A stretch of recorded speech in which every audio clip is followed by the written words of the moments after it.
Good evening, ladies and gentlemen.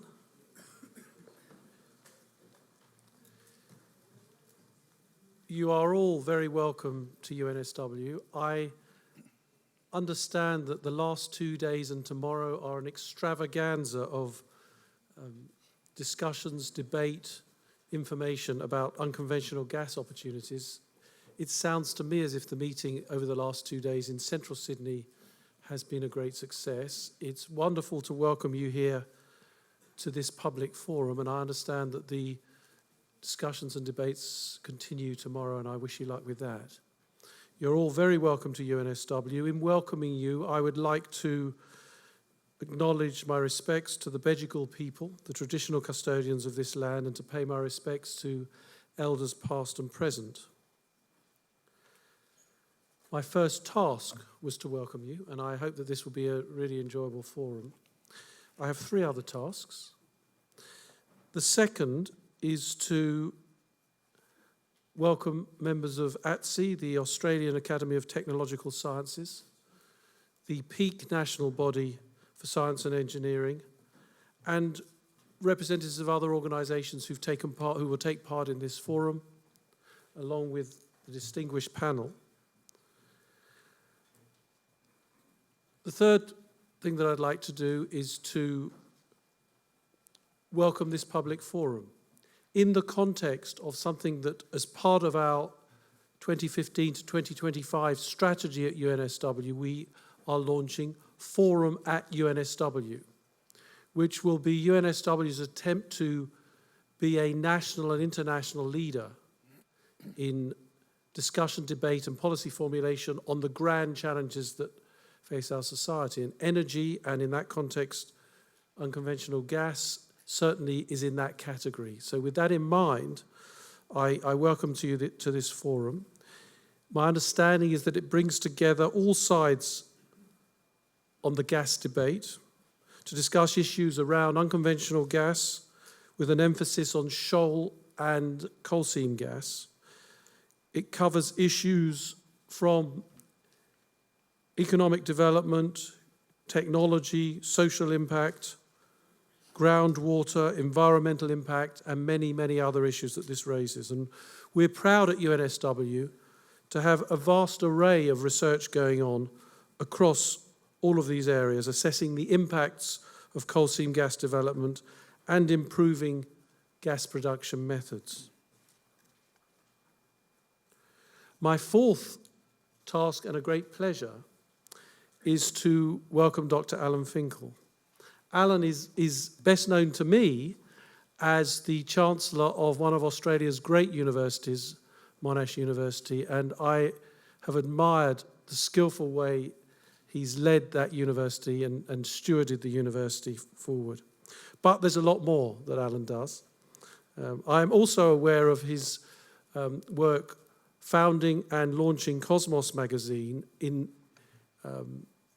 explaining and bringing science to a broad audience. He's the chair of the Australian Centre of Excellence for All Sky Astrophysics, and I wasn't aware of that until today, Alan, and the executive chairman of Style Education. He has himself a PhD in electrical engineering from Monash University. He worked as a postdoctoral research fellow at the Australian National University, ANU. He founded in 1983 Axon Instruments. That's a company that made precision scientific instruments used in pharmaceutical companies and universities, discovered new medicines. Subsequent to Axon being acquired by another company, since 2006, he's had a varied business career in Australia. He established the Australian course in advanced neuroscience. He leads a secondary school science program named Stella that's currently running in nearly 500 secondary schools around Australia. So Alan is certainly very accomplished, and I'm delighted to welcome him to UNSW this evening. Over to you, Alan.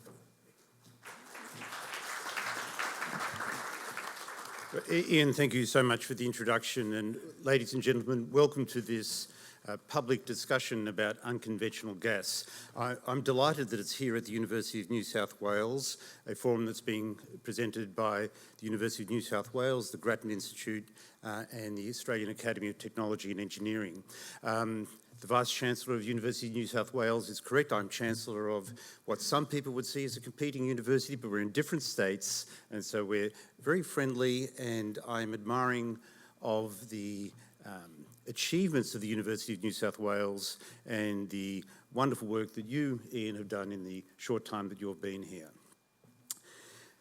Ladies and gentlemen, the Academy of Technology and Engineering, ATSE, is a collection, a voluntary collection effectively of fellows, around about 800 fellows, experts in technology and engineering who really have one goal in their work through ATSE, and that is to bring knowledge-based advice to government, industry and community. We are not a lobby group. We're not paid by anyone to do anything. What we do is because we feel that we can make a difference by communicating knowledge-based evidence to help others make valuable decisions that will increase the productivity-driven prosperity of Australia. And in that context, of course, we believe in the importance of open debate. There are a lot of issues that people in our community are sometimes polarised on and sometimes actually close the doors of discussion. So we're not shy about those things. We feel it's important to talk about things such as nuclear energy, good or bad. It needs to be talked about, not ignored. We feel it's important to talk about recycling water for drinking purposes. Good or bad, the options need to be on the table. And of course, we think that it's important to talk about the merits of gas, in particular unconventional gas, and we're using the term unconventional gas probably in the main to talk about shale gas and coal seam gas, but there are other types of gas that the term unconventional gas covers. But for the purposes of tonight, if you think of shale gas and coal seam gas as the two representative unconventional gases, it's a topic that raises a lot of interest throughout the community and throughout government and industry. There's massive economic benefits, but there's genuine concerns about the way the exploitation, the legitimate exploitation of those reserves is managed. And that's what we're here to talk about. The genesis of tonight came as a result of a report that was tabled and distributed across the nation about 2 years ago that was done by the Australian Council of Learned Academies. Now, the Australian Council of Learned Academies is a collaboration between the 4 learned academies in Australia. There's the Academy of Science, the Academy of Technology and Engineering, the Academy of Humanities, and the Academy of Social Sciences. And between those 4 learned academies, we effectively cover the interests of most of the economic, educational, and industry and political aspects of Australia. And the report was led by Professor Peter Cook, who's sitting trying to make himself invisible in the front row, with a Deputy Vaughan Beck. And it's a report that I, as one of the people involved in the governance of the Australian Council of Learned Academies, am particularly proud of because of the depth that it goes to and the way that it brought so many different perspectives constructively together on this topic. But we realise that there's a lot of knowledge out there in other countries, and we wanted to disseminate the information that came through the report. And so ATSE, as one of the 4 learned academies, has organised a conference that has gone for the last 2 days and this public forum where we can bring the experts together and make them available for the community to talk with. So that's all I wanted to say about how we got here. My last task, and it's a pleasurable one, is to introduce our moderator, Mr. Michael Brissenden, who many of you would know as a presenter of AM. His career as a journalist has covered a number of countries as a foreign reporter. He's done the ACDC thing. He's been the foreign correspondent for the ABC from America and from Russia, and he's also sat on the top of the fence by being the foreign correspondent from Brussels. He's worked on the morning radio show that I hear when I drive into work in the wee hours of the morning, because I'm an early riser, by Red Simon on the ABC.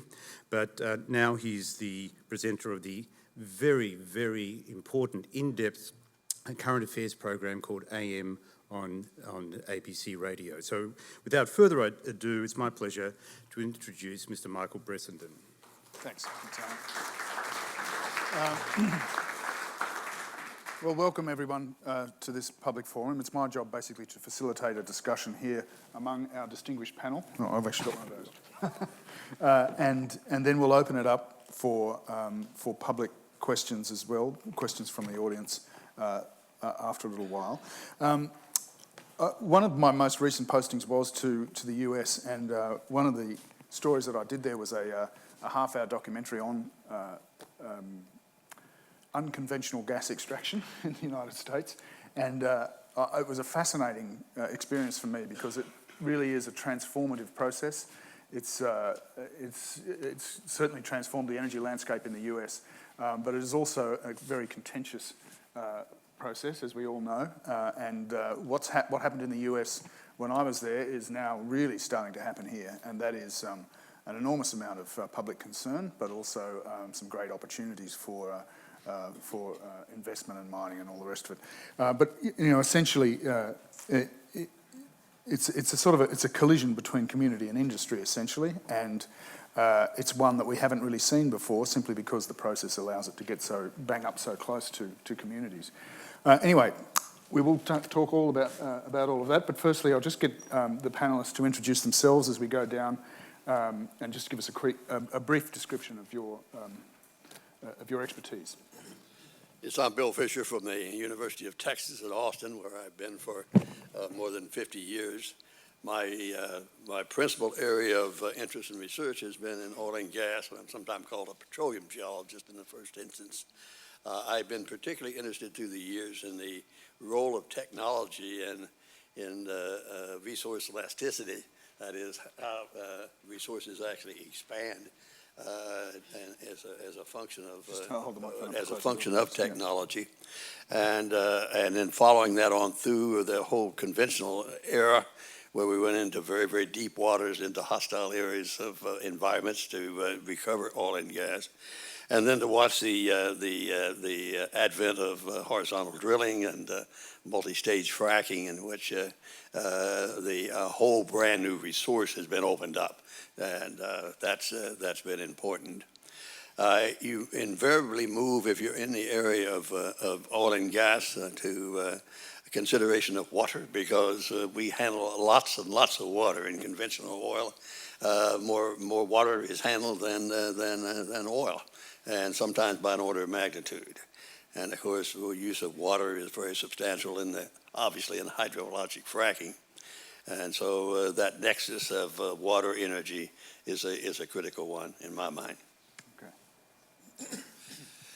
My name is Mark Zoback. I'm a professor of geophysics at Stanford University. I haven't been there quite as long as Bill's been at Texas, but it's been a few decades. My research has been sort of divided into sort of on the academic side, understanding earthquakes, the forces that are in the Earth's crust that lead to earthquakes, how they're generated by processes like plate tectonics. And on the applied side, I sort of refer to it as reservoir geomechanics, how reservoirs actually deform and how they respond. And these areas have actually kind of come together in recent years as earthquakes associated with oil and gas activities have become more prevalent. That's what I spoke about at the conference this week. About 8 years ago, I became very interested in unconventional gas, and I saw it as a remarkable opportunity to start the process of decarbonization in a manner that allowed us to make substantial gains, from where we are today, while maintaining economic growth and basically stability. we would like to decarbonize the energy system as fast as possible, but we have to do that in a way that is economically responsible, good for the environment, and conforming with societal norms. And so I've worked both on the scientific problems of producing natural gas from these unconventional rocks and trying to address a number of the environmental impacts that are associated with that. Good evening, everyone. My name is Damian Barrett. I'm a research director in CSIRO. I have the role of overseeing the onshore gas related research being undertaken there in the energy business unit. I'm also director of a research alliance that investigates the social and environmental issues around the development of the onshore gas industry in Australia. I'm an environmental scientist by background. I don't actually have any links with the petroleum sector. I haven't worked as a resource engineer, but I moved into the resources sector about 8 years ago as the the mining boom in particular took off in Australia, and I could see the intersection of the resources sector and environmental and social issues was going to be increasingly important. 8 years later, I'm still working in this area, but with the petroleum sector around onshore gas. And I think we'll be still working in this area for some time to come. So as part of the Gas Industry Social and Environmental Research Alliance, we undertake a range of research projects that look at the impacts in relation to water in particular. Most of the largest proportion of our work goes into water-related impacts, but also impacts on agriculture, terrestrial biodiversity, greenhouse gas emissions, socio-economic impacts, and even marine impacts. So very comprehensive suite of projects there looking at many of those issues. So I'll pass that on. Hello, my name is Tony Wood and I am the Energy Program Director at Grattan Institute. My first exposure to the unconventional gas industry was actually when I worked in the fertiliser industry in the late 1970s and early 1980s in North Queensland, where the farming community there was aware of this gas under the ground because they'd seen lots of evidence of it. They knew the mining community was looking at it, but wondered whether or not they would ever be able to make a whole lot of money out of it. Not much happened for a long, long time. Subsequently, I worked for Origin Energy, and in the late 1990s, Origin was one of the companies that first really started to develop coal seam gas in Queensland, initially taking over acreage that had been explored by American companies who came and went without too much success. More recently, I've been involved, I was involved with the Garneau Review in 2008-9 on the climate change, and now then with the Clinton Foundation, again on renewable energy and climate change, and now with the Grattan Institute. My interest these days is fundamentally about public policy and the intersection between public policy and investment. And when you look at that, when I first joined Grattan, I thought I'd be here for about a year or so, fix all the problems in the energy policy area and move on and retire. The good news is I suspect as we've been working through this stuff, every year the list gets longer rather than shorter in terms of the challenges we have in energy policy and climate change policy in Australia. And I think the issue we're discussing tonight is a perfect example of how to create a complete dog's breakfast of policy in this country. Hi, I'm Olivia Kemba. I'm the National Policy and Research Manager at the Climate Institute. And the Climate Institute, as the name suggests, takes a climate change lens to everything that we look at. So our focus on unconventional gas is pretty much entirely on its role in or its impact on the global goal of avoiding climate change of more than 2 degrees above pre-industrial levels. So there are several aspects of unconventional gas and also conventional gas that we focused on. One of the first things I did when I joined the Climate Institute 3 years ago now was a paper looking at the fugitive emissions issue. This was when very scary numbers were coming out of the United States about shale gas, and were brought into the debate over here about Australian CSG without much understanding of how applicable those numbers actually were. And so we did a piece of research looking at what there actually was to be known about fugitive emissions from Australian coal seam gas, and what we found is that there was very, very little information at all, which was not encouraging. I think the situation has improved since then. There is more information, and what we're seeing is that the fugitive emissions can be managed, but it's not actually clear that that's happening in practice. The two other elements of unconventional gas that we are concerned about are the rest of those production emissions, of which, say, for export gas, around 20 to 25% of the life cycle of LNG emissions exported from Australia are produced here in Australia. The industry needs to take responsibility for those. And then over the full life cycle of the gas, obviously, because to avoid climate change, we need to decarbonise the energy sector and approach zero emissions. That means that gas's role also needs, if it wants to play a part in that, also needs to approach zero emissions. The obvious technology there is carbon capture and storage, but we're not seeing from the industry enough of a sort of proactive approach to CCS to make sure that that future for the industry is actually plausible and is going to happen. Thanks, Olivia. Good evening. I'm Sara Bice. I'm Director of Research Translation for the Melbourne School of Government at the University of Melbourne, which is an exciting place to be because we're the university's first cross-faculty school across business, arts, and law. And that means that our research really intersects, when we talk about unconventional gas, policy, hard science, and social science. And social science is my area of particular background. Just over 10 years ago, I found myself on a very tiny biplane in Papua New Guinea, surrounded by villagers, rice, and chickens. And that was my first trip to a very remote mine site to undertake environmental and social impact assessment.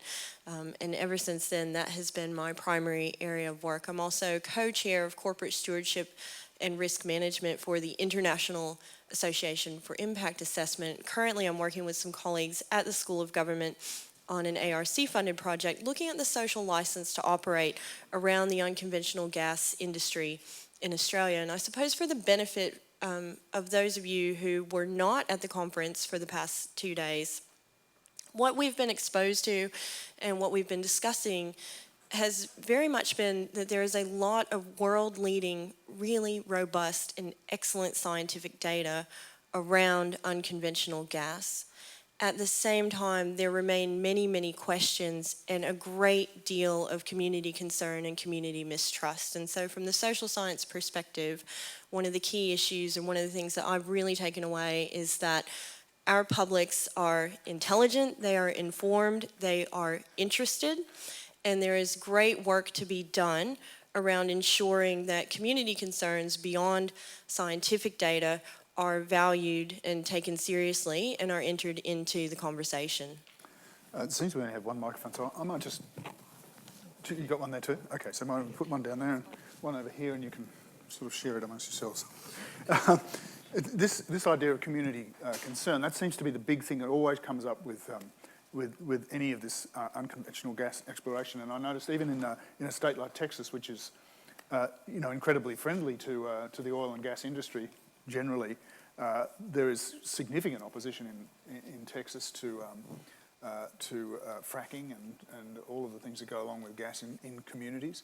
I just wonder how, and I'm sure you've discussed this in a conference, but how do you address this problem?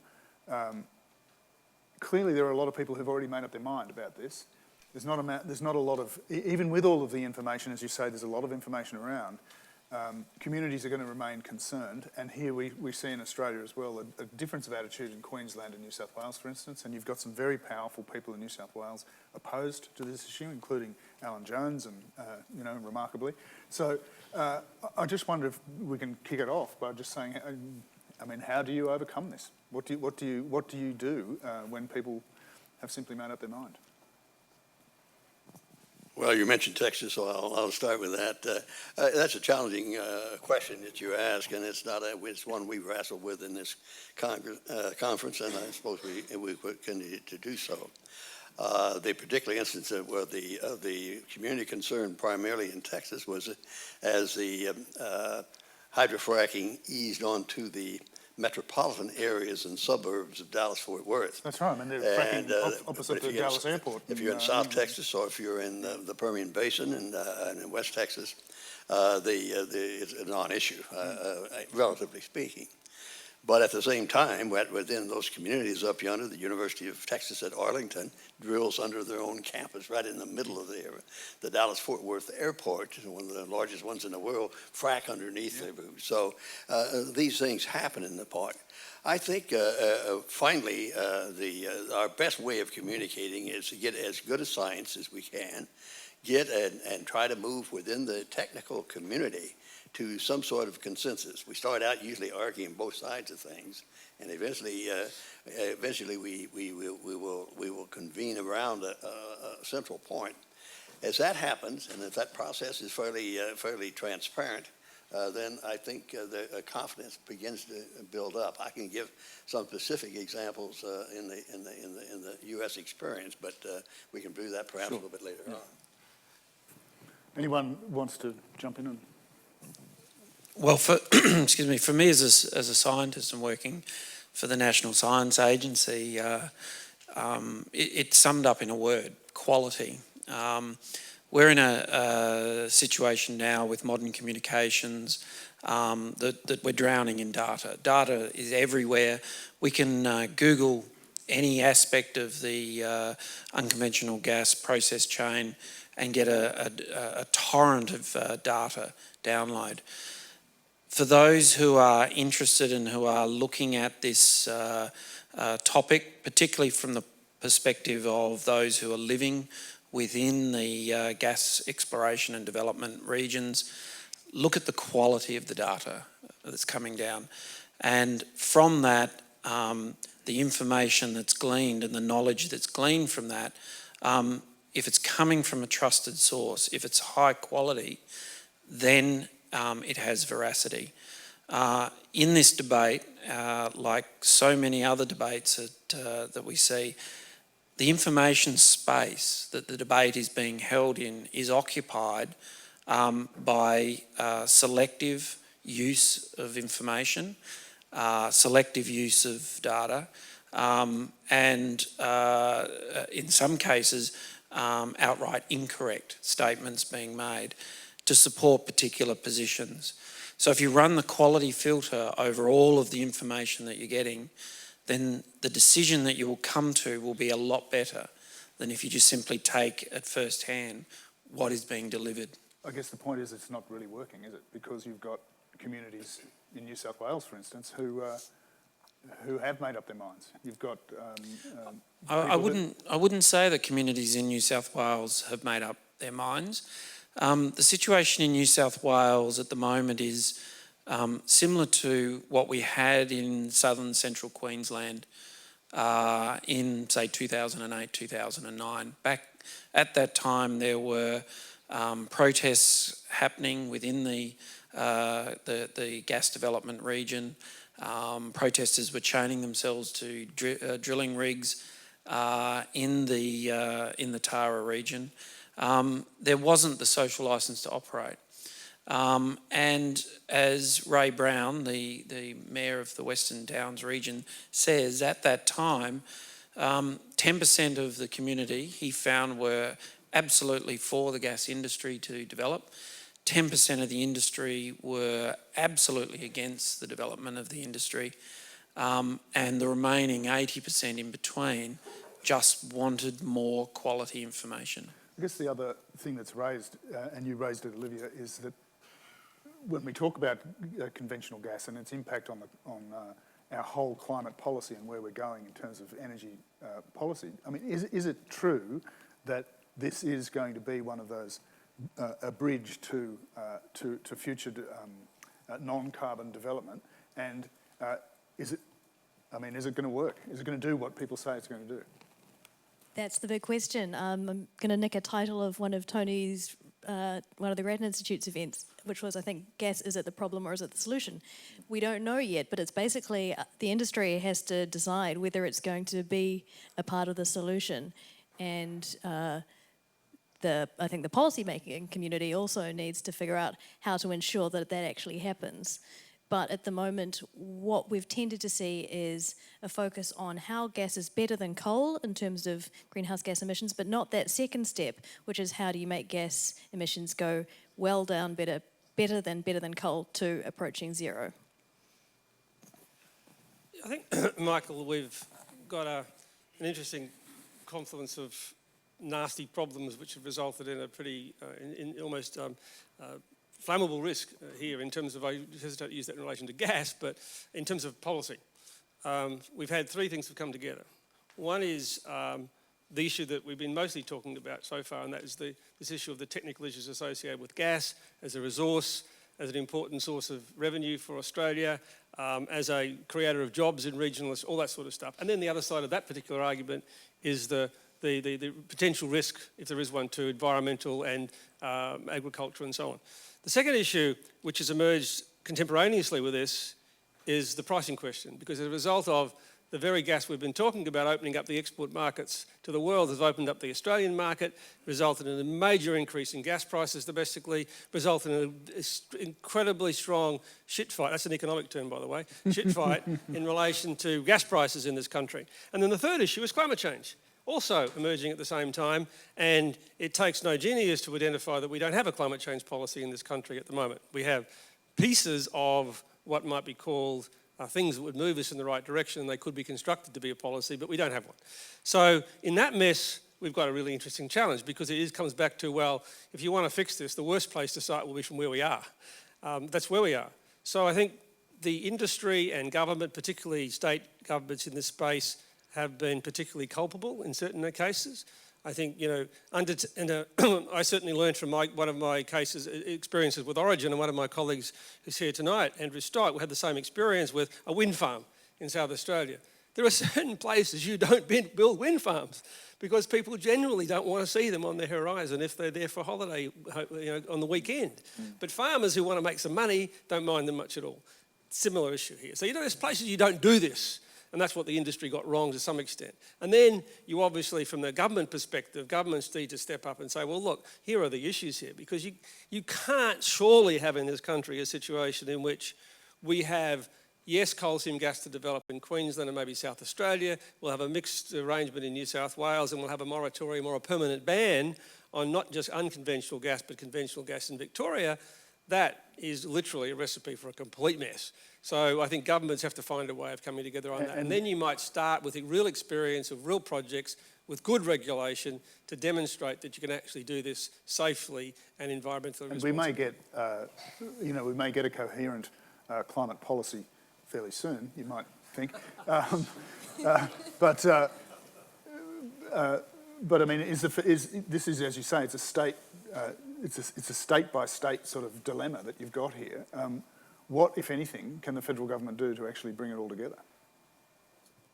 The first thing they could do, and this would be an interesting challenge for Josh Frydenberg, as just taking over as Minister from Ian Macfarlane, would be try and actually make the COAG Energy Council functional.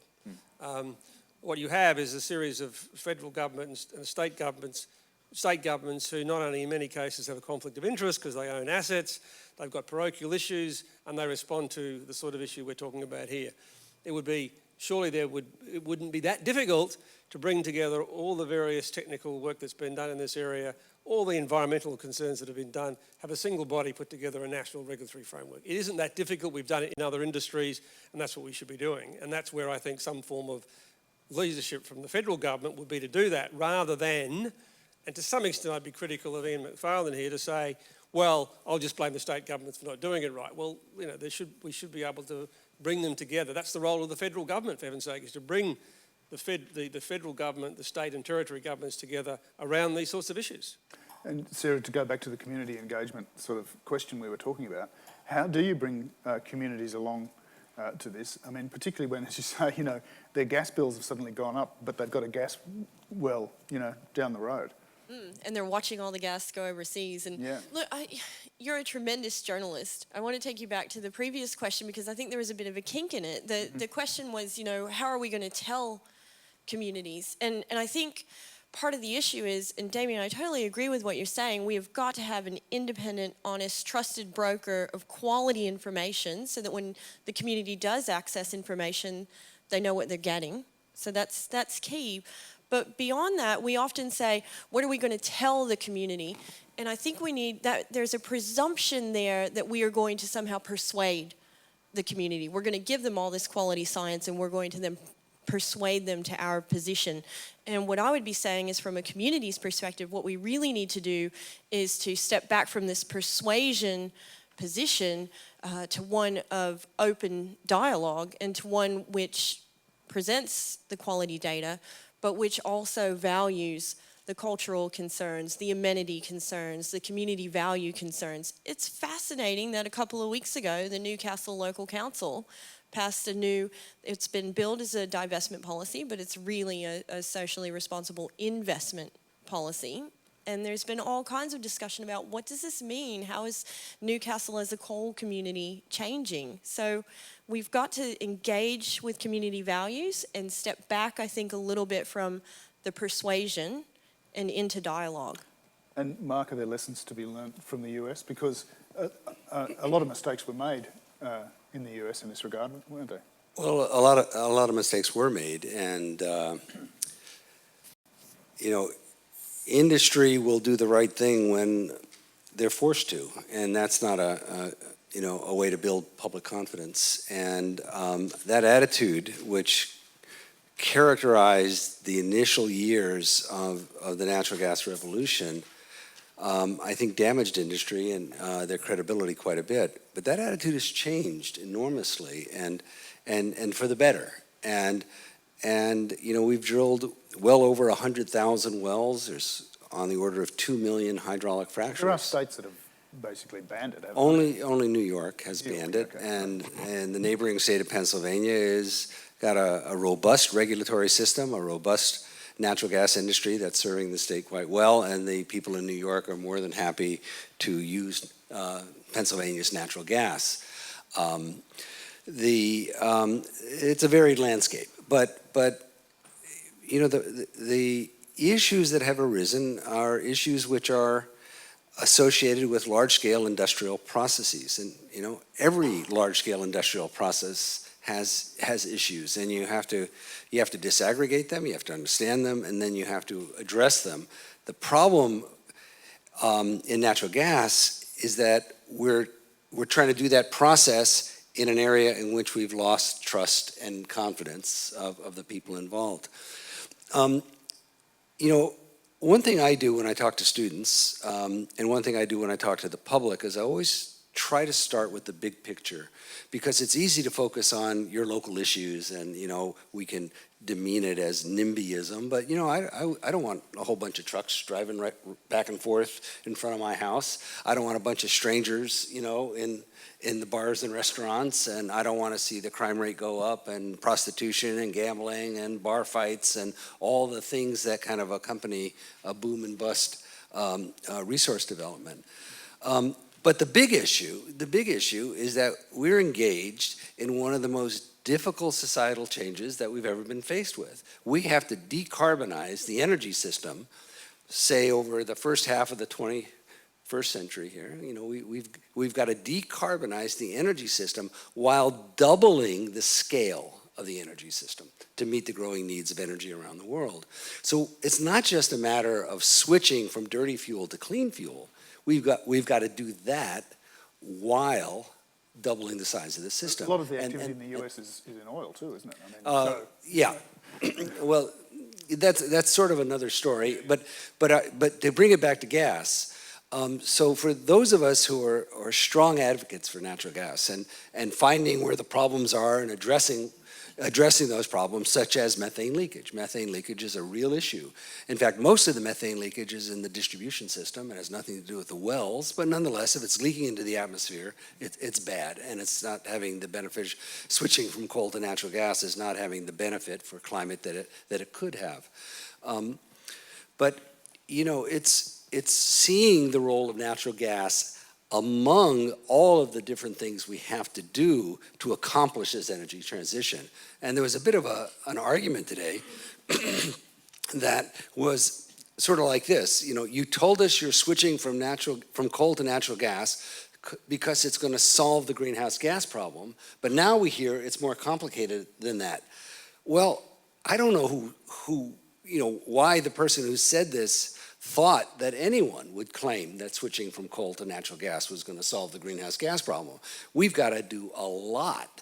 That's one of the things we have to do, but it's not the only thing we have to do. And this energy transition is an extremely difficult task, and we have a relatively short time to accomplish it. And we can't take things like natural gas and shove them off to the side, thinking that it's going to, we're going to meet this challenge, with a limited range of the things that don't affect me and provide me clean energy from somewhere over the horizon. I guess the question is, can we do it without natural gas?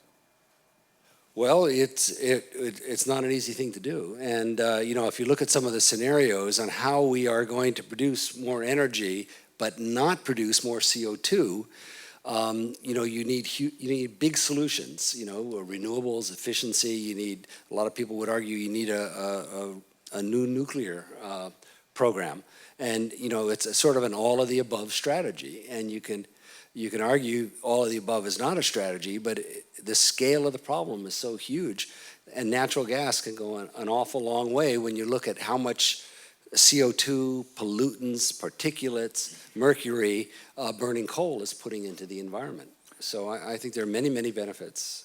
And Tony, you mentioned jobs and the sort of benefits that these things bring communities and local communities. What is the reckoning on what the impact of that is in Australia? I mean, what is this bringing the country?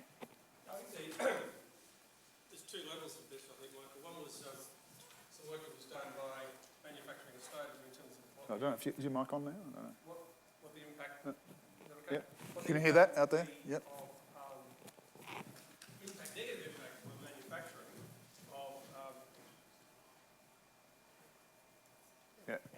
what the negative impact of manufacturing would be of higher gas prices. And there were tens of thousands of jobs involved and quite significant negative impacts.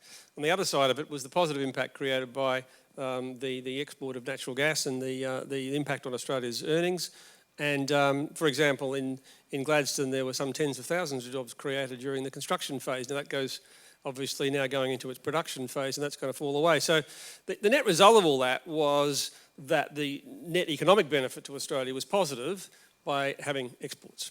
That obviously then raises questions as well, that's okay for now, but if the world moves on the global commitment to constrain greenhouse gas emissions such that average global temperatures don't exceed 2 degrees, the consequence of that, according to the International Energy Agency, would be that coal demand starts to decrease by 2020 and gas demand flattens out by 2030 and starts decreasing after that. Now, 2030 isn't very long away in the timescale of what we're talking about.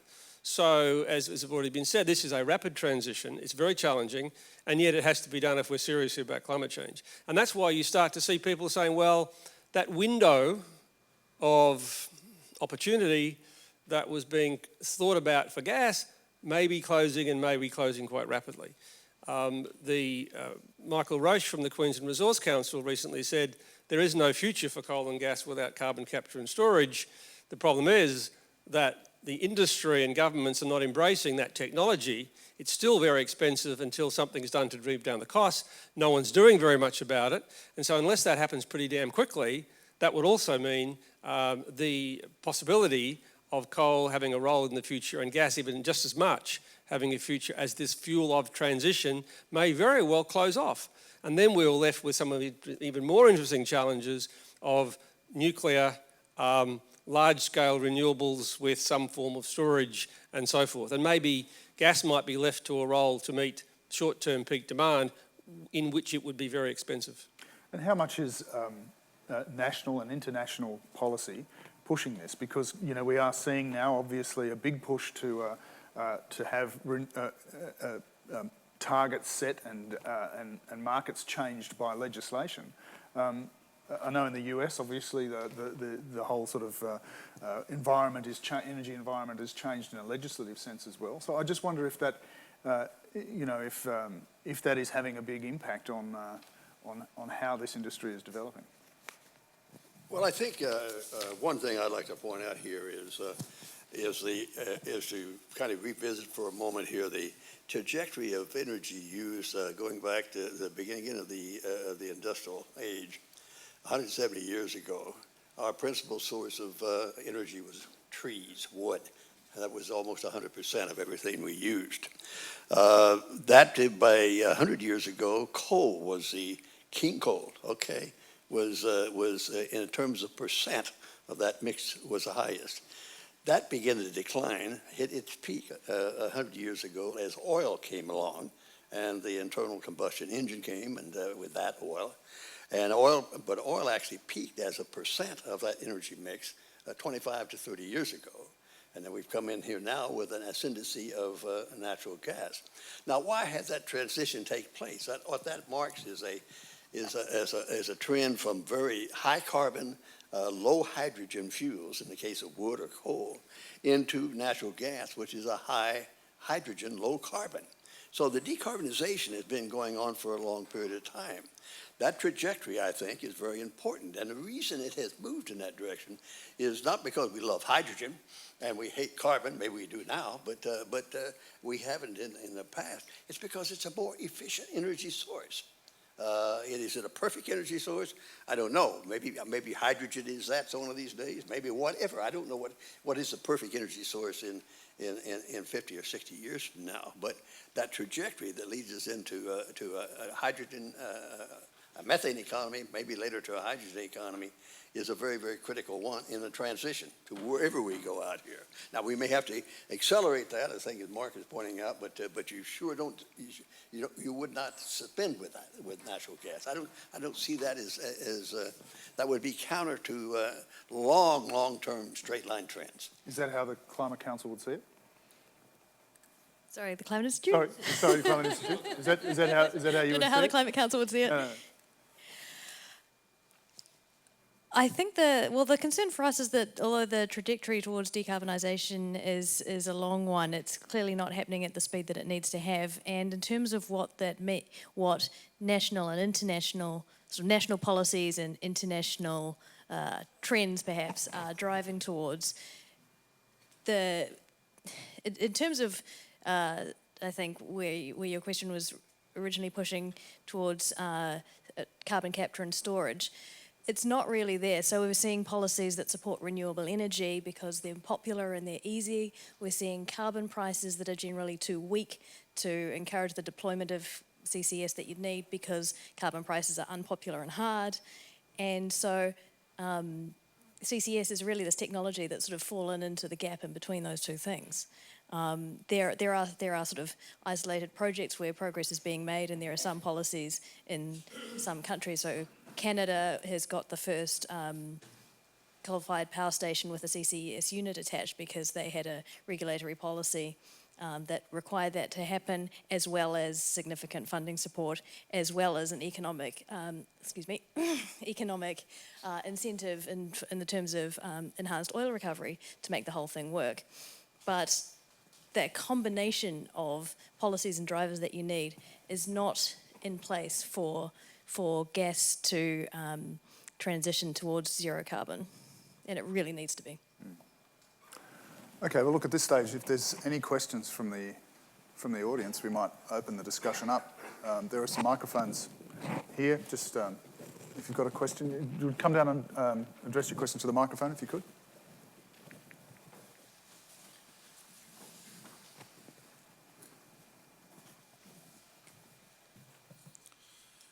G'day there, I just thought I'd start things off. So I remember about 10 years ago in Australia, we were talking about shortages of gas, and in particular, a potential pipeline from PNG to supply gas to Queensland. I think similar things were going on in the United States at the same time prior to the advent of unconventional gas in a form that was cheap and cost effective. I guess my question is, given that we're now awash with gas in Australia, and we didn't really see this coming, 10 years from now, for each of the members of the panel, what's the thing that we didn't see coming that we're going to be talking about at a panel like this in 2025? Good question.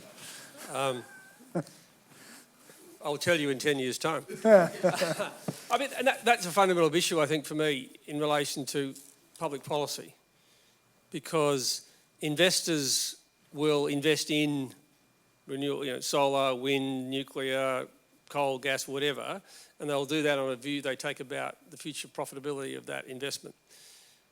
When you overlay a policy framework on that, if you assume in that policy framework that something's going to happen, almost certainly you'll be wrong, and you'll get almost the opposite of what you thought you were going to get. So the example you used is a great one.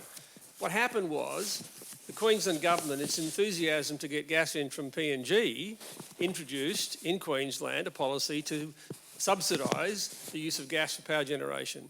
Markets work. The industry then said, we actually think we've now got a good incentive to go and develop coal seam gas in Queensland. They got exactly what the policy was designed to deliver. It wasn't what they thought they were going to get. So these policies in this area are full of unexpected consequences. So when you think about policy, what you really want to do is make sure, A, you know what you want, and B, the policy you design will give you what you want. So in respect, that's why I think the argument that comes sometimes raised in this area is what we want is affordable, reliable first, reliable, affordable, and now sustainable energy, and we need a policy that will get us there. When I said that, I didn't say we want no coal, we want renewables, we want some gas or nuclear. The issue is design a policy and if you then give the market the appropriate signals, markets can be very efficient, but be careful how you do it, because otherwise you will end up in a situation in 10 years' time when we say, oh shit, what have we done? I just add to that the more we look at alternatives to carbon pricing, the better carbon pricing looks as a tool that actually minimises the risk of those unforeseen outcomes and maximises the chance that you're actually going to get what you want. All right, so my answer is a bit of a cheat, because it's not what we have not foreseen, but maybe what we are just beginning to be able to see, and it goes to this policy question, and that is how transitions in democracy are moving more towards deliberative and reactive citizen democracy, particularly around the social media space. So I've been working on a project where for the past 12 months we've been capturing Twitter data around coal seam gas in Australia. We have close to 500,000 tweets. If you look at the Pilliga Aquifer example, there were in 2 days close to 2,500 community tweets. There were 13 responses from the company and 1 response from government, and we're seeing how social media is pushing the policy response. So I think we're going to have a situation where, as Ross Garnaut has really articulately argued, we're going to have to come to terms with how we deal with the 24-hour news cycle, with activism on social media, to be able to make long-term policy decisions, because right now, and we've seen it very recently, our government is very responsive to polling, and our government is very responsive to reactive issues. How can we make difficult long-term policy decisions in this environment? And it's an environment that is still quite new. Yeah, everyone's struggling with that. Anyone else? Well, there's no question that policy is critically important. I live in California, and I drive a fuel-efficient car, and everyone in the United States drives fuel-efficient cars because of California's requirements for fuel efficiency. We have highly efficient appliances in our home. The solar panels we put in 7 years ago are almost paid off thanks to a rebate offered by the state of California. Nothing could be better than a carbon tax to really, and nothing could be better than $100 oil, by the way, to encourage conservation, to make renewables more competitive. And to stop Americans from buying these big, ugly cars, So, we know how policy, can be effective, and we live with these policies, and there are many benefits. But the other thing you have to do, and what the United States experience has really shown, is you also have to have an environment to allow market forces to work. because the shale gas revolution did not happen because of the government. Now, a lot of people in the industry would say that it would happen despite the government. I think that's severe. But and I think in many cases the government didn't do its job soon enough to protect the environment and protect public interest, but they've gotten around to it, but maybe too late, and you can learn from the mistakes we've made. But you have to do both. You have to have government policies, and you have to create an environment that the market forces can work, and they've been demonstrated to work. And with proper regulation, here we are after 2 million hydraulic fracturing operations. There hasn't been a single case in which hydraulic fracturing, has been shown to be the source of contamination of a water aquifer. And yet we can talk and have commissions and meetings and agencies to stop a problem, that doesn't exist. It doesn't exist. Now, if you do things right, and if you have an appropriate regulatory system, you can move forward. So I'm not saying move forward without regulations, but I am saying you have to move forward in a way that combines policy with a private sector ability to. It's incredible. The efficiencies and the value that this revolution has brought, and it's changed the world. Damian, just quickly, do you think the notion of a carbon tax it's off in Australia now? Think it's over? That opportunity? I don't think any policy options are off. As CSIRO, we will provide the government with the appropriate scientific information on which they will formulate policy. So it's not really up to me to say whether it's on the table or off the table. You'd have to say it's politically difficult, though. I wouldn't have to say anything like that. What I would say in response to the question, though, is that in 10 years' time, what we'll still be doing if we're sitting here having a discussion, we'll still be talking about the environmental issues. History's shown us in relation to other environmental issues and various campaigns, nuclear energy, GM foods, vaccination and autism, really that no amount of science on its own will provide the information necessary to convince everybody that certain activities are safe, and safe is a value judgment. And so we will be sitting here in 10 years' time still talking, for example, about the issue of hydraulic fracturing. And it is true that the specific engineering technique of propagating fractures in rock to liberate gas to the wellhead, which is hydraulic fracturing, that technique in shale in particular, there is virtually no evidence in the literature that technique has led to contamination of freshwater resources. But in 10 years' time, we will still be debating it. Bill? Yeah.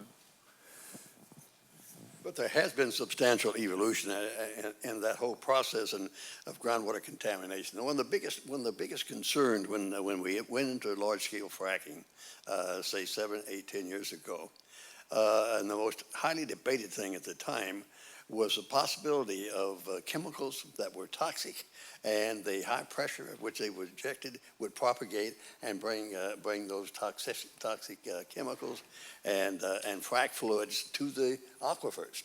That hasn't happened. That didn't happen. We debated it a lot, but eventually we moved toward experience alone taught us that. Some things you have to live with and go through before you really finally can learn on the things. And that's what the case has been now.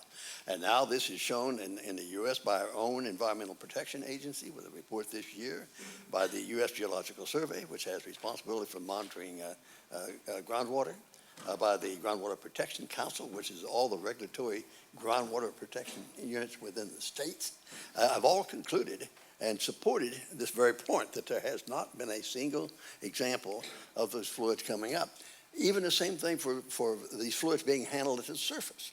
EPA has done an extensive study on that and found none of them have gone to a groundwater receptor. So we do mature on things in time, and it may take it. Now we have battles now on things just as tough as those battles were early on out there. This was fought a long ways and so on. It took us a decade to finally come to that conclusion, firm and full. And that may still be in the future. There may be an issue or a problem, but it's a record of several hundred thousands of wells where it hasn't happened. Any other questions? Thank you. This woman here. Good evening. I've been questioning this industry for about 5 years now, and I'd like to touch on a couple of points. Firstly, I'd like to bring up what Sara Bice said, that the discussion was initially how do we tell the community as opposed to having a dialogue with the community. And I thought that was really interesting because a lot of what we've heard tonight, and I presume has been what has been going on in the last 2 days, is about the theory and not actually the reality of what's happening on the ground. So if we wanted to have a dialogue and we wanted to involve the community and actually start to give these people the good quality data and good quality science, why wasn't this forum advertised through those communities where people are very opposed to it? Why wasn't it available and advertised so people knew this conference was happening? And then we come to the other side. If we were actually invited in to hear the science, not just the public panel at the end, we might be able to understand the science. I am a scientist. So a lot of the things that I've been doing in the last 5 years, and this is where the theory, which you've all been talking about, conflicts greatly with the reality, is that we sit there, we say, well, can you show us any data? Can you show us any data about the pipeline leakage, about the lifetime emissions? And the gas company and the gas industry body says, oh, trust us, it's okay. It's like, well, no, we don't trust you because you've never let us into these forums. Why won't you tell us what's actually happening? Why don't you actually share the data with us? Not lock the data up or make it so hard for us to find. And a classic example is, again tonight, we've been talking about gas as a transition fuel. There is no plans to shut down coal-fired power stations in Australia and replace them with gas. In Queensland, the exact opposite is happening. They're shutting down gas-fired power stations because coal is cheaper. So in theory, you may be able to technically argue that gas is going to be better than coal, but if it's actually an extra, not a replacement, then it's not. It's adding to the problem, not reducing the problem. We might open that up to the panel. I can't speak for the conference itself about why it wasn't more broadly advertised, but I think on the other issues we can certainly address those. Anybody? Well, I'll start off in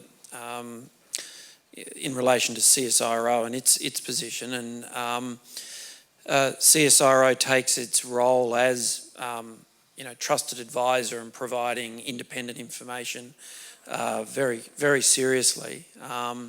The program that we have going, that is the Social and Environmental Research Alliance, that's been going it's heading towards 5 years now, and we've undertaken somewhere in the order of 120 to 130 community information sessions.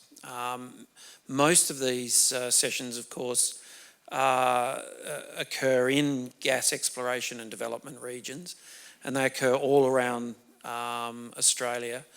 And what these sessions do is that they, and I do a lot of these, they take a synthesis of the information that is in the published scientific literature and engineering literature, and they interpret it for the community in a way that that information can be understood and contribute to their body of knowledge.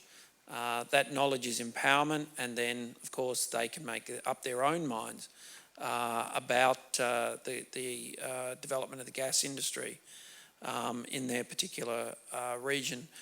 On top of that, including those community information sessions, plus all of the school information sessions, the media interactions, and all of the other interactions, that's topping out at over 500 particular interactions over those nearly 5 years. So part of the issue, I think, is being in Melbourne and Sydney in the urban areas. Perhaps it's more difficult to get access to some of these meetings, some of these events. Because we're constrained in our resources, of course, we focus on the areas in which gas development is occurring. This particular event tonight was, as I understand it, was put on and it's being webcast at the present time. And it's been advertised throughout the regions for people to tune in and watch, and then it will be archived, of course, for people to watch. So from our perspective there is a very strong attempt to get that science out there. The problem is that the size of the issue and the number of people who want that information, just like yourself, we're spread very, very thin. And Tony, perhaps you could address the other part of that question, which was, and I don't know if it is the case, but coal power stations not closing down. There is no transition going on. Well, it's a perfect example of the way markets work or don't work. In 2012, we introduced a fixed price emissions trading scheme, which was very quickly called the carbon tax. And that $23 a tonne, it did certain things. What it did do was what we ended up with was a very strong uptake of hydro power, because that was obviously going to benefit because of the differential pricing. And we saw a very strong period of time when emissions in Australia fell away, not only because of that mix towards hydro and some gas, but also towards, we also had reduced consumption of electricity, and we had the beginnings of a serious ramping up of the renewable energy target and more wind. As soon as the carbon tax was removed in mid-2014, what a surprise. The hydro stopped running, the emissions started going up again, and they've been going up ever since. Price actually works, because what actually happened is that because brown coal power stations, which are actually the most emissions intensive in the country and arguably in the world, are very cheap. The coal is extraordinarily cheap. There's nothing else you can do with it except putting it in a power station. And so brown coal power stations then started running even harder than they had before.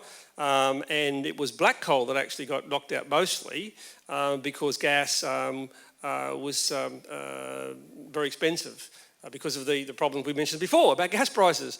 So the market actually delivered an outcome which was perfectly predictable, but frustrating for many people. Now, if we'd had an ongoing carbon price, that would then give gas a differential benefit against coal. It needs to be a fairly significant carbon price today because gas is still expensive in itself. So there's an interesting set of economics, but if we had that clear carbon pricing signal, that would mean we could achieve our target, and then the market, as we've been talking about, then would be able to factor out high emissions over time. So as it stands at the moment, the question is right then, when she says... Then we're getting a really perverse outcome. Right. Yeah, perhaps you're always right, but without a carbon tax, without a price signal, then absolutely, coal is always going to win. Yeah, well, I mean, why would, as has been said already, I mean, companies are not going to say, well, we're going to be really nice now and reduce our profits because, we're nice people. This is basically, you need a market to create, the market needs to create their price. And the fundamental problem of the whole issue is that there is an enormous subsidy to fossil fuels because we do not price the economic impact of burning fossil fuels. And we don't put a price on it, therefore the cost of that is not included at the cost of the electricity, and therefore it looks as though it's really cheap and it looks as though it's expensive to change, where in fact the reason is we have to remove that subsidy by putting a price on those emissions. Yeah. I just wanted to add to that one thing you didn't see was the gas industry calling for the retention of the carbon price. Yes. And when you've got an industry that's lost community trust, what it needs to do is to be seen to be doing the right thing. And it has to show that it understands the problem, it has to advocate for solutions, and it has to be transparent. So why didn't the industry do that? Here in Australia? Well, I think there's two things that happened. One, I would point out, though, Olivia was right, there was no strong call from the Australian industry at the time. But this year, maybe we're seeing for the first time a significant shift. At the World Gas Congress in Paris, many of the global oil and gas companies have said very clearly, we now want action on climate change. Now they're arguing, obviously, that we are now the good guys, we've got the white hats. Don't look at us, look at those guys over there, they're the coal industry, they've got the black hats. And so you've seen this split, right? So it's a fascinating change which has never occurred before, I don't think. And so what we're now seeing, and some of those companies came back to Australia and have been saying the same thing. So we're starting to see the beginnings of that conversation, I think, but at the time it was pretty mooted. We didn't see that sort of debate. And arguably, the companies that would see a future in coal and gas by getting carbon capture and storage onto their plants need a high carbon price to do it. And why aren't they arguing for a high carbon price?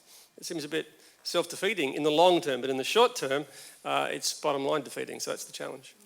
I think, though, that even in the short term now, that I think there's this trust issue where there is actually an incentive for the industry to be more proactive about it. Whether it's enough is a whole other thing.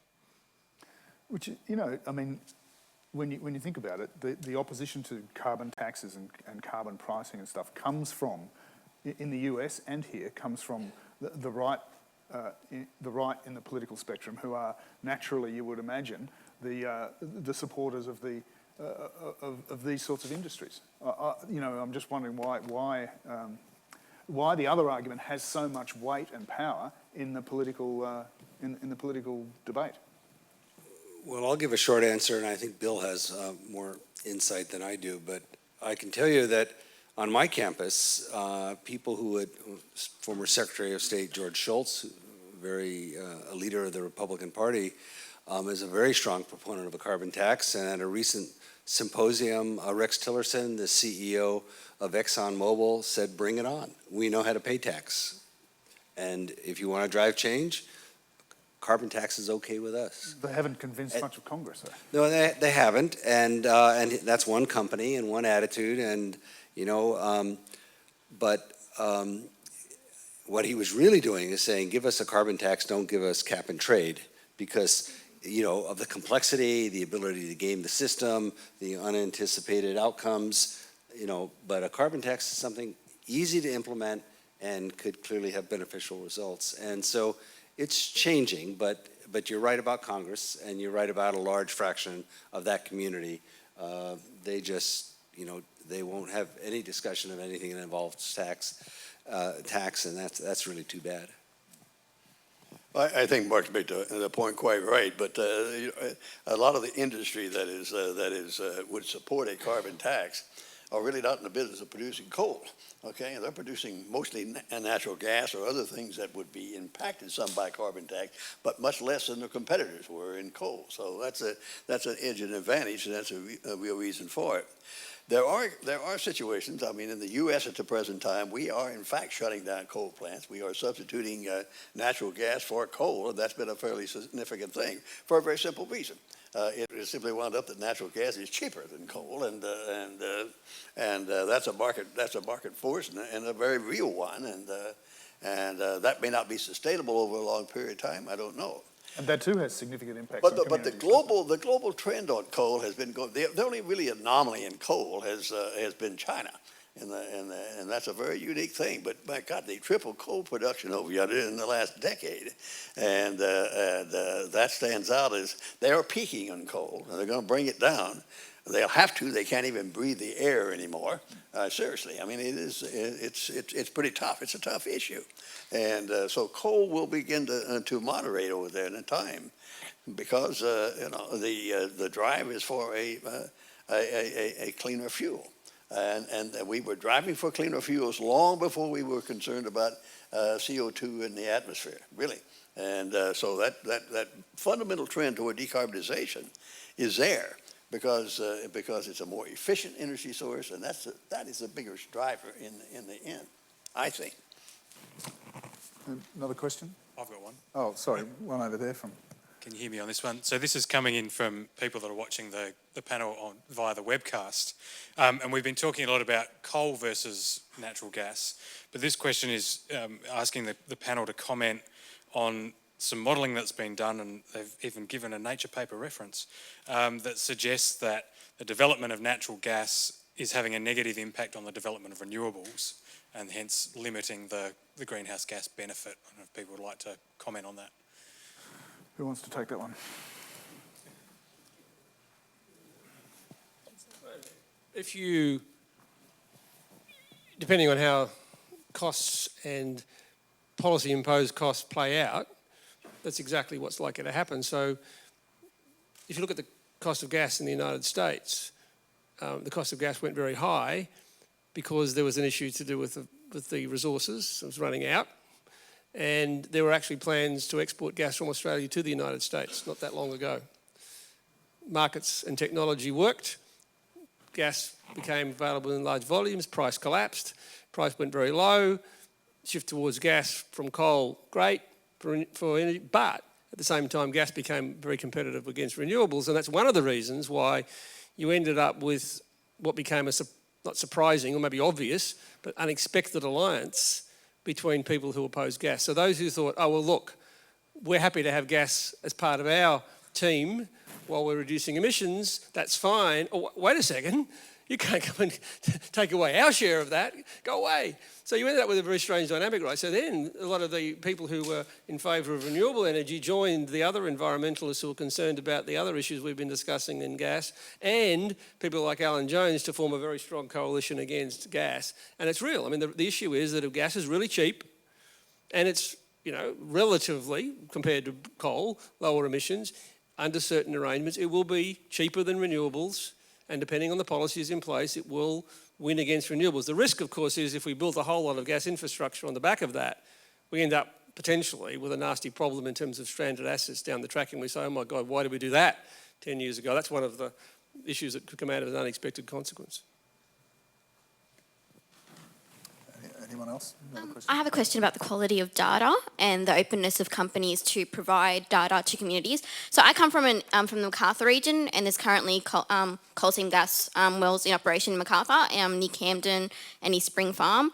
And I've been speaking to people in Spring Farm who live a couple of 100 metres from wells, and in people in Narellan. And a lot of these people, before they bought their homes, they did not know that there was a coal seam gas well there in the first place.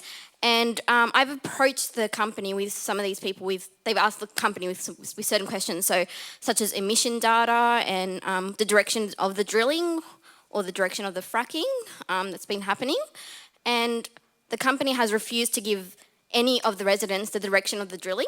So a person has been asking the company for a couple of months now, maybe 5 months. He's been asking them consistently, which way are your wells being drilled? And they've refused to answer that.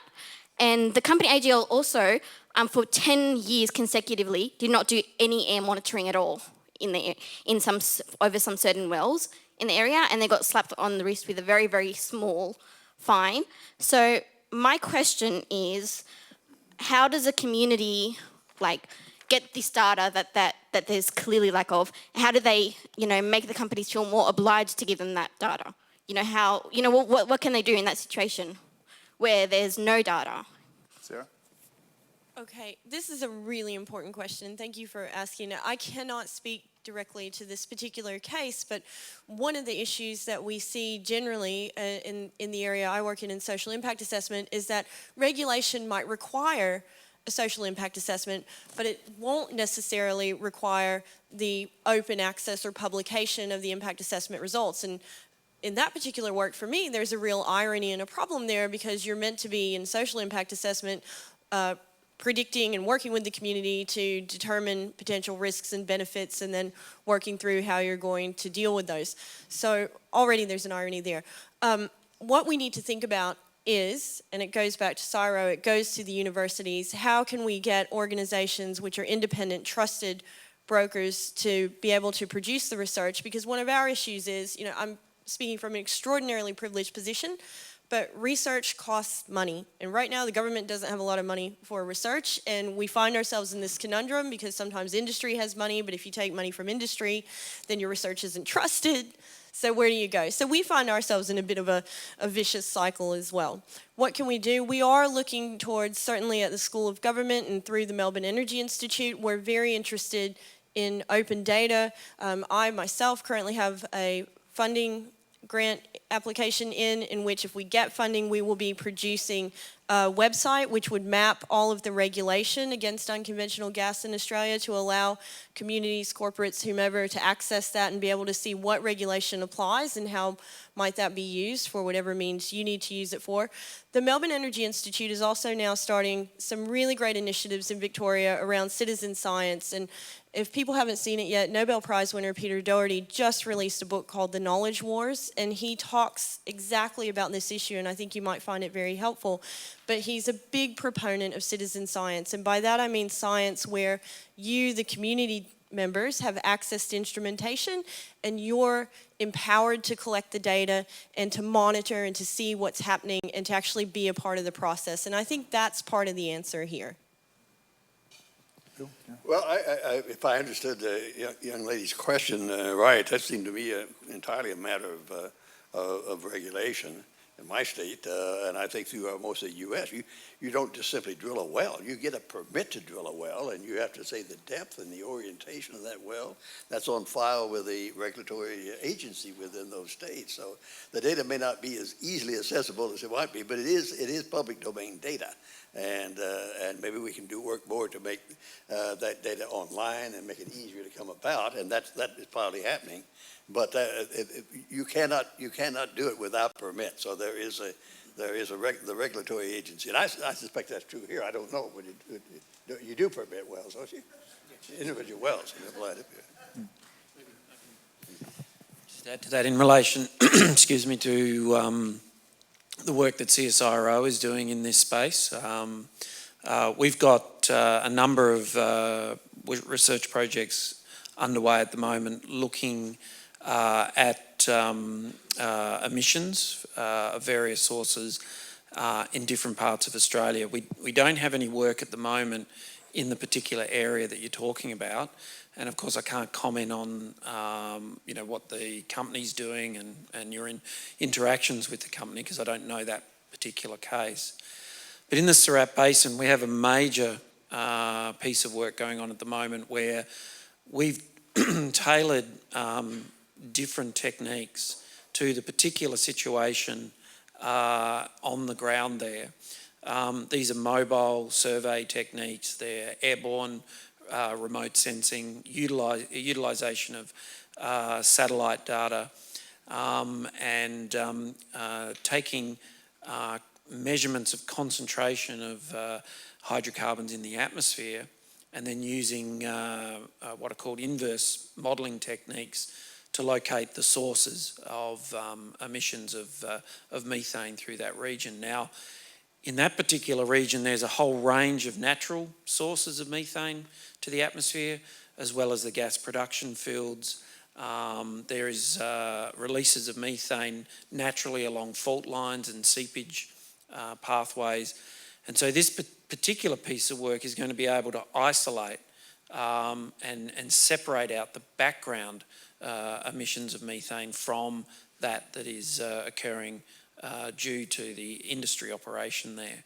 And we're going to be able to be very specific. We'll be in the position of generating a methane budget. We've got other work that we're doing for the Federal Department of Environment around measuring emissions from various infrastructure associated with the industry. That's ongoing. And we've also got work going with the New South Wales EPA, also looking at emissions from infrastructure. Those reports and that research that's done in the Surat Basin, which is done as part of that Social and Environmental Research Alliance, all of those results are transparent and publicly available on the website. The work that we do for government, we provide the reports to the federal and state government, and then they use those for either development of policy, regulation, and in many cases they release those reports. So all of that information that's coming from that work will be made available. There are also other historical reports of measurements of hydrocarbons in Sydney and Brisbane that were done. That work was done a few years ago, and those reports are available again on the CSIRO website. So you can access those as well. Okay, well, it is nearly 8 o'clock. We're going to have to wrap up soon, but perhaps we've got time for one quick question. Just to follow up on the question about data, what's the CSIRO or GISERA, and also Sara Bice, you were talking about funding for studies. Is anybody looking at the health impacts of coal seam gas? Because it seems to be a large concern in the community. And I know the gentleman from CSIRO said that the concerns in the community are as little as 10%. I'd have to disagree. I think even in the Tara region, while some families were complaining about health impacts and have been bought out by QGC, the company there, and moved on, there are still some big community concerns in that region. And those concerns are now kind of coming forth in Camden and Campbelltown with AGL's Camden Gas Project. So what are you guys doing to inform in Australia the community about the health impacts of coal seam gas? And for our learned friends from the United States, are there any peer-reviewed papers at the moment? Because we want to talk real science here. Are there any peer-reviewed papers about the impacts of those that live next to or within 1-2 kilometres of unconventional gas wells?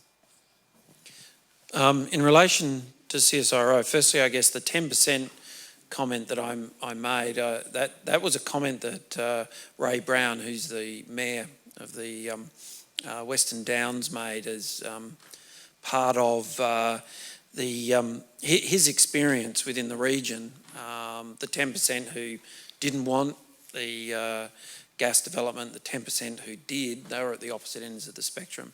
We've actually done survey work, again, it's freely available on the website, that looked at community attitudes towards the gas industry operating in the Surat Basin. Again, we use very careful sampling methods to make sure that we got a representative sample of the population in the region. And these are people who actually live in the region rather than the fly in, fly out, or drive in, drive out. And this survey was done about the first third of last year. So we're in the period towards the end of the construction phase.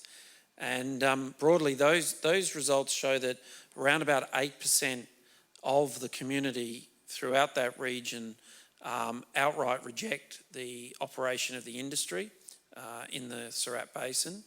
Around about 43% tolerate the industry's operation, and the remainder either accept or approve of the industry operating in that region.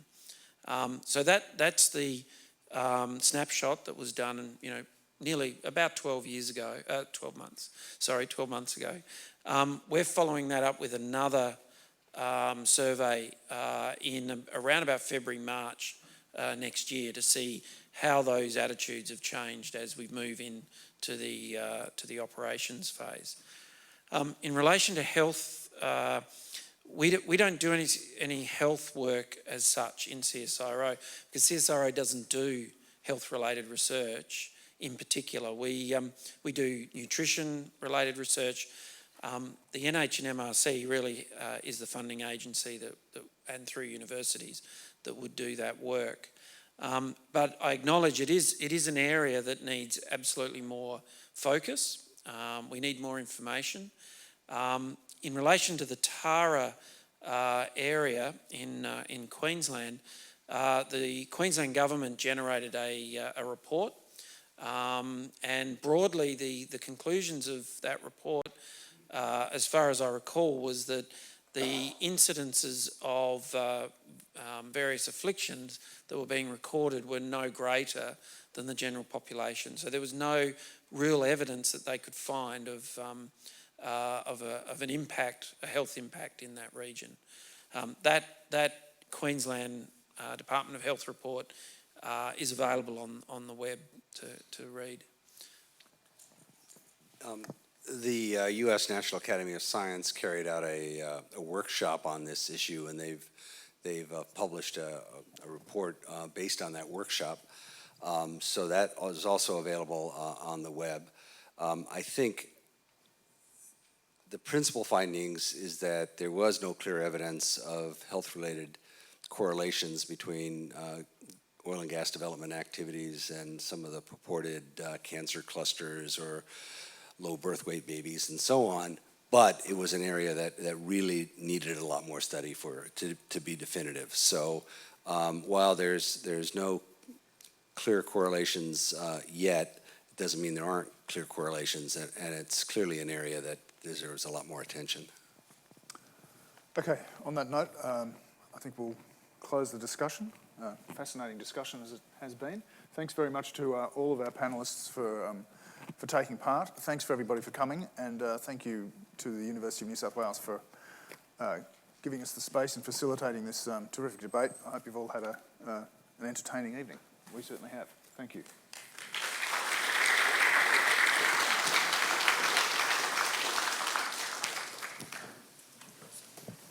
Great moderator.